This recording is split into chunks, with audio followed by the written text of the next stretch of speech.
રાજકોટમાં પૈસા બાબતે એક ભાણેજે નાનાની હત્યા કરી દીધી। નાનાની હત્યા કરનાર આરોપી હર્ષની પોલીસે ધરપકડ કરી લીધી છે। આરોપીએ નાના પાસેથી 4 લાખ રૂપિયા વ્યાજે લીધા હતા। આરોપીની રૂપિયાને લઈને નાના સાથે અવારનવાર તકરાર થતી હતી।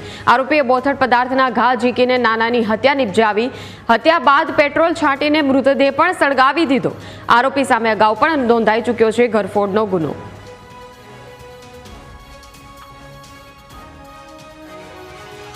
एक मर्डर नो गुनो डिटेक्ट કરી દેવામાં આવેલ।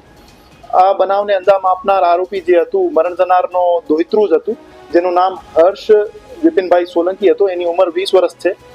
આ બનાવનું કારણ એવું હતું કે આરોપીના પિતાએ તેઓના સસરા એટલે કે આરોપીના નાના પાસેથી 4 લાખ રૂપિયા ઉધારે લીધા હતા અને એના વ્યાજ પેટે માસિક 4000 રૂપિયા ભરતા હતા અને મરણ જનાર પાસેથી આરોપી જે હર્ષ સોલંકી છે એમના દ્વારા પણ 35,000 રૂપિયા ઉધાર લઈ લેવામાં આવેલ હતા અને એમનો માસિક વ્યાજ 1800 રૂપિયા હતો।